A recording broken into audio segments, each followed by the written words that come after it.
Hello, faithful, and welcome to the 49ers Plus podcast. I'm Al Moriello, and this is your source for the most objective 49ers discussion and analysis, plus no hot takes, just thoughtful, intelligent 49ers discourse. And today we're going to be talking about training camp thus far, mainly injuries, and a whole lot of roster churn happening at cornerback, at wide receiver, at running back, other signings, comings and goings of players.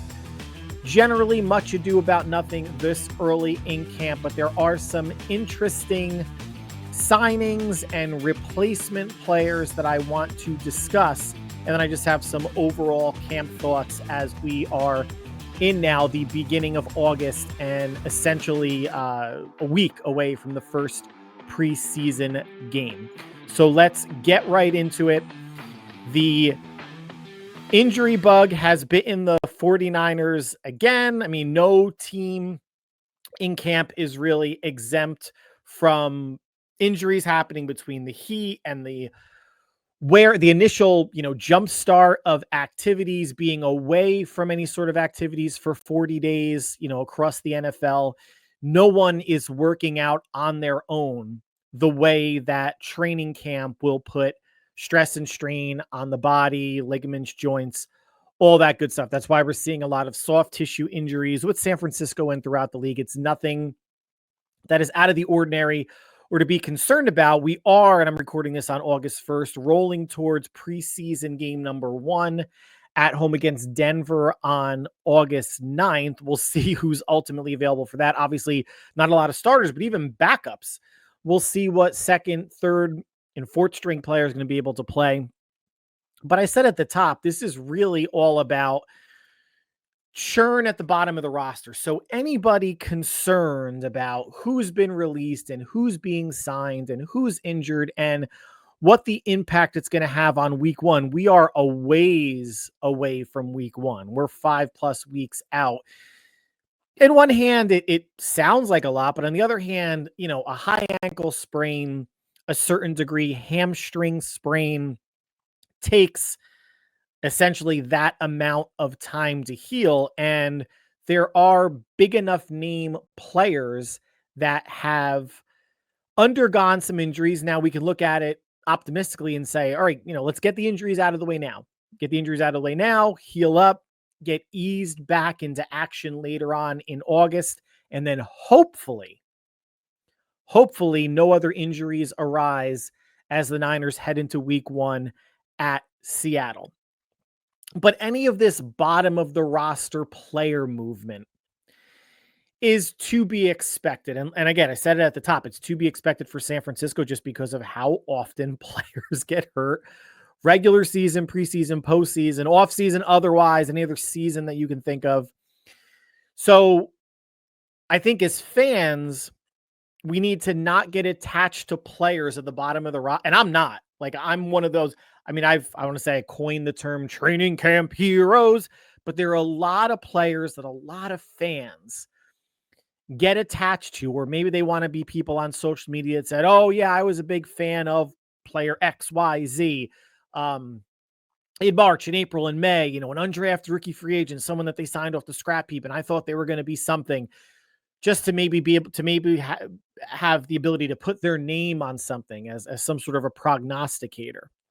But these, scrap heap players, so to speak, undrafted rookie free agents, the vast majority of them are going to get cut. Last night we whoever watched got to see Trey Lance throw 2 touchdowns in the Hall of Fame game against the Lions. And I'm sure there's a contingent of Trey Lance fans out there that are saying, see, I told you. See, now with the right kind of coaching and Jim Harbaugh, who hypes up his players as a former quarterback, and this is the growth. This is what Lance could have been with the Niners. Or it's preseason. Nobody's game planning for anybody. Lance is playing with second string players against second and third or fourth string players for Detroit that will not be on the roster. And yeah, Lance is a talented guy. His talent is what made the Niners trade up for him and draft him with the number 3 overall pick in 2021. It wasn't his extensive productivity in college. It wasn't his experience. It wasn't his number of snaps. It wasn't his ability to read complex defenses or anticipate throws. But it's also the start of year 5 for him. Any player, I don't care where you're drafted, you should be better at the start of year 5 than you were year 1, 2, 3, or 4. Of course, you have players that fall off a cliff or don't have the heart or dedication or working for it. But all of these training camp players, whether training camp players, preseason games, and again, preseason game number 1's coming up on August 9th against the Broncos, nobody should get too high or too low about what they're going to see. Now, of course, someone comes out there, a running back or receiver, and fumbles the ball 4 times, they're probably going to get cut the next day. If you have a quarterback that's going to come in, if Tanner Mordecai throws, 3 picks, I don't think he's going to cut the next day, but that could be a cause of maybe he's not QB3.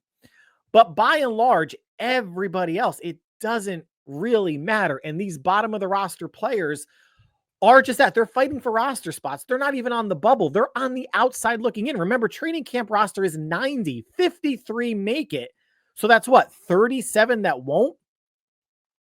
Players 54, 55, 56, maybe through 60 are bubble players. The other 30 are just camp bodies. And that's why a lot of this churn, for some of these players doesn't bother me, although there is some intrigue. There is some intrigue what I'm going to get to. But let's start with cornerback. Both Demo and Renardo Green are hurt. Demo's got some hip irritation. Green pulled his hamstring close to a week ago at this point. Okay, fine. Now, a lot of reports coming. And now I live on the East Coast. I'm not out at camp. I'm not going to travel cross country to go to camp. I'll travel cross country to go to a game, although I haven't yet, but I would do that. But for training camp, maybe for the opportunity of some autographs or whatnot, meet and greets, if that's even possible. But to watch training camp, there's better things I can do with my time and money than that. Now, if I lived closer, I would go. I'm actually very close, about a half hour away from the New York Jets training camp and New York Giants. Obviously, I don't follow them, so I'm not going to go there. But if I were fans, I might go, given proximity. And there are reports that the secondary looks awful.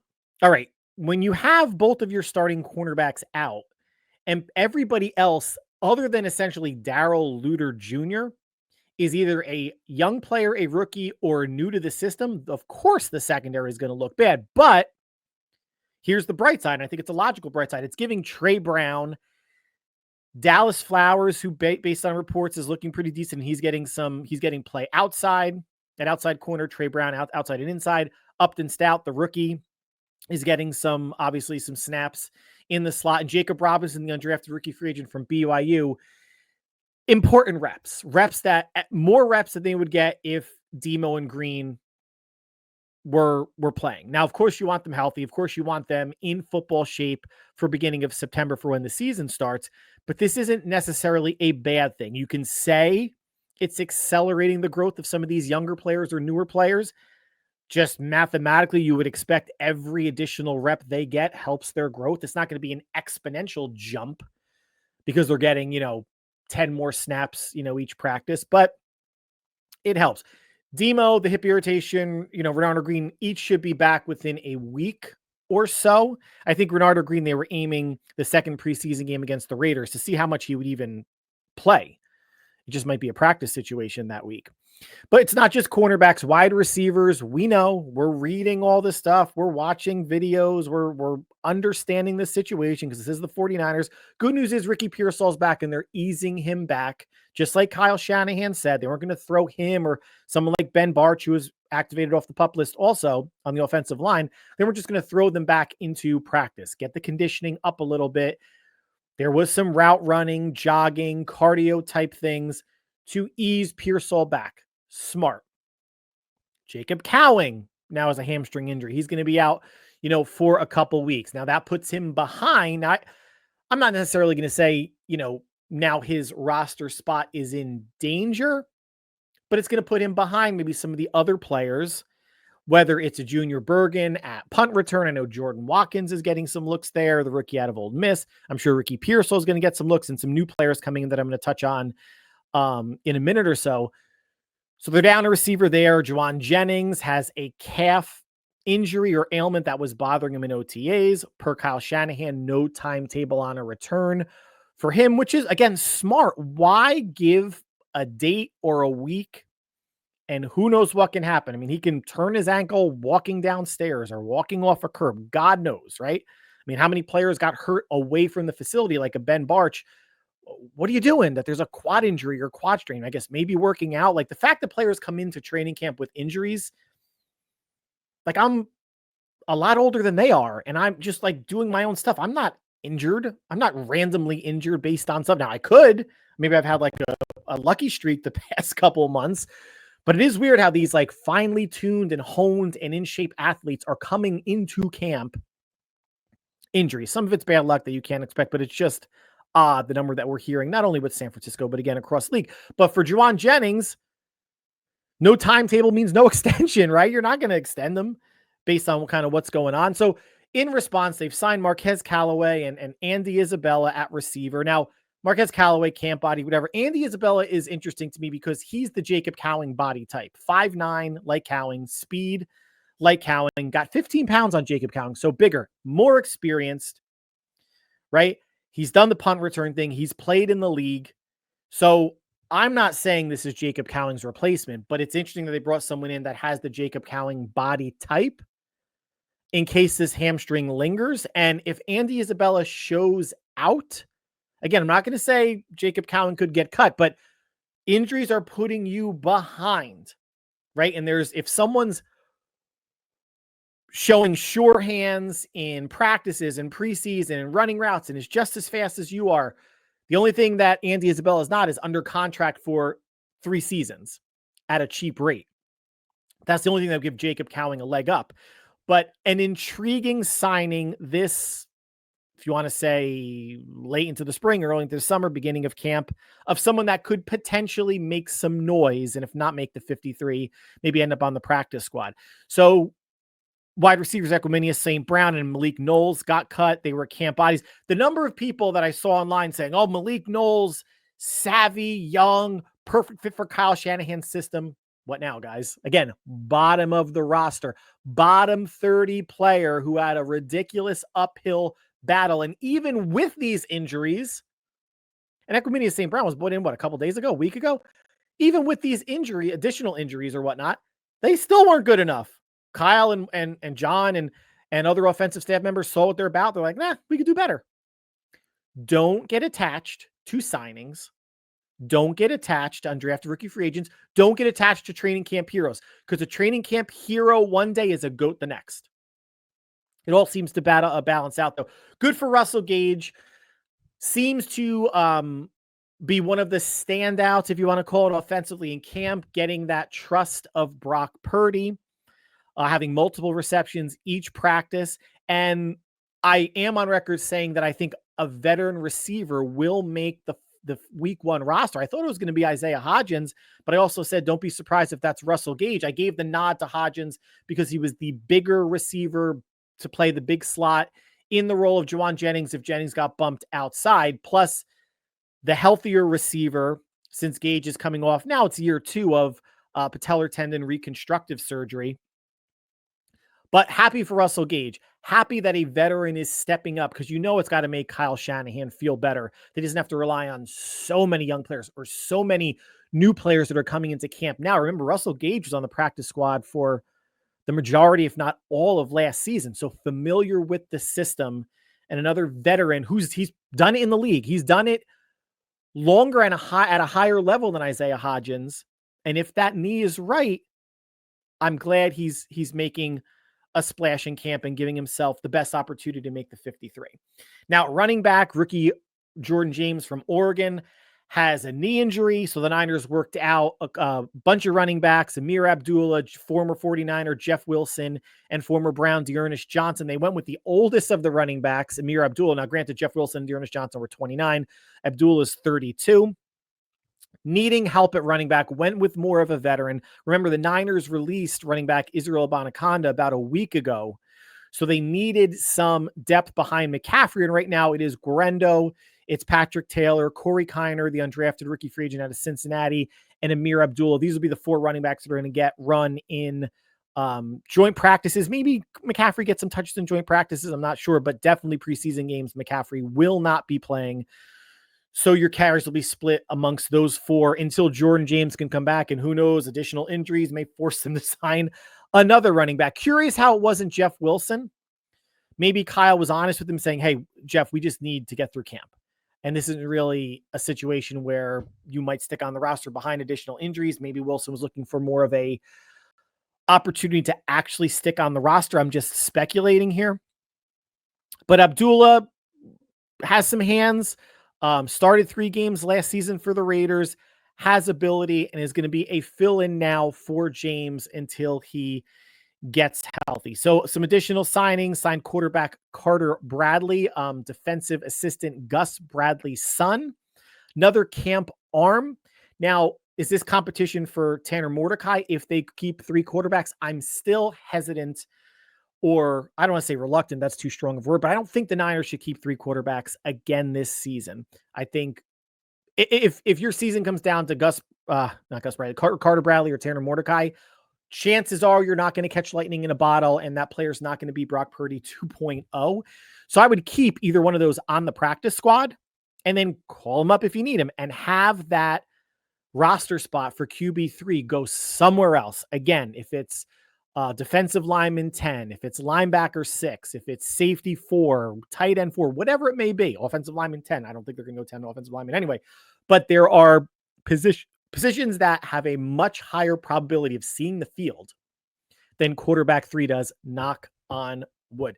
Niners also released offensive lineman Sebastian Gutierrez and safety Jalen Mahoney. Now, of those two, Mahoney is the interesting release, or releasee, whatever the right tense of that is, since the Niners now only have 5 safeties on the roster, including Malik Mustafa, who's coming back from the ACL. So does this portend to good news about Mustafa? I don't think he's starting week 1.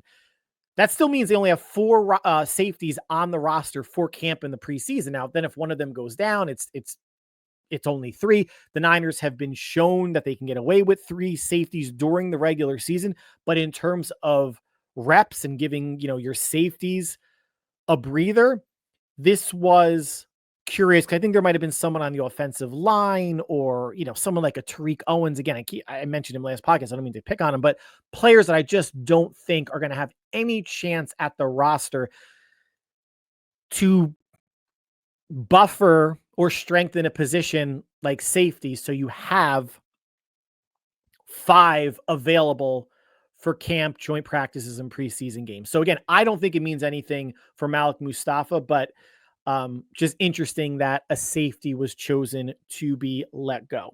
And my overall camp takeaways thus far, I think I said it at the beginning, guys, nothing to me matters other than health. And we just went through a whole lot of non-health that the Niners have showed, and they're working through injuries. And I'm sure between the next couple of weeks, there's going to be additional injuries, hopefully none to major players, starting players, core foundational pieces that are long-term type of things. Anybody out there, and listen, I'm guilty of it too. Like, I'm reading it, like there's, it's a nice thing to read if I'm in bed, before I fall asleep, just, checking out what happened in training camp.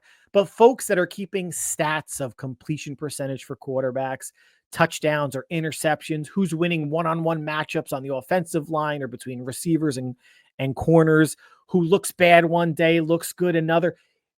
It all doesn't matter, guys, right? Like, and you're going to have quasi journalists out there, without dropping names, and you'll read from week to week, oh, this player did not look good. He was on my bad list this week. He should be cut. And the next week, oh, this player is good. He's a player. He's a real chance to make the 53. Peaks and valleys, things fluctuate per each, and it's not even per practice block, because there's really like a 2 or 3 practice block. It's each practice, each snap that people are making a big deal about something. If you guys read some of the practice reports, you heard George Kittle, after a Brock Purdy interception, turned toward the media and pointed and said, don't tweet that shit, because the uproar, how fans get too emotionally involved in things that are not, I don't want to say not important, because training camp's important to get ready for the season, but not that important in the grand scheme or the equation of who's going to make the roster, how people are going to perform, unless you're a bubble player, unless you are a fringe player. But if Kittle goes out tomorrow and drops 5 passes, are we going to say he's washed up? Right? I mean, we just have to be a little bit level-headed about all of these things. But quick podcast of about 20 minutes. Just wanted to give my take on some of these injuries and some intriguing players at cornerback, some younger players and new players getting snaps, wide receivers coming in and out, and how Andy Isabella could be. Now, he could probably get released next week, and I'll eat these words, but could be someone to keep an eye on because of the Jacob Cowing comp and body type and speed. And Kyle Shanahan called him out specifically, but it's like, he's got that 4.2 speed. He burned us a bunch of times. He's got return ability. He's a shifty player with hands and with experience that could potentially make some noise to, if not make a push for the 53, which is a long shot. Let's be honest, it's a long shot, but could be a practice squad player since they have to fill 16 spots after final cuts. Thanks, everybody, for listening. I want to thank you always for taking time out of your busy schedule to make us part of your listening and watching routine. The plan is to have another podcast before the 49ers preseason game on August 9th against the Browns for additional training camp thoughts and updates and things that I will be looking for, interested in preseason game number 1 against Denver. So between now and then, whatever you guys are doing, stay happy, healthy, and safe, and we will talk soon. Take care, all.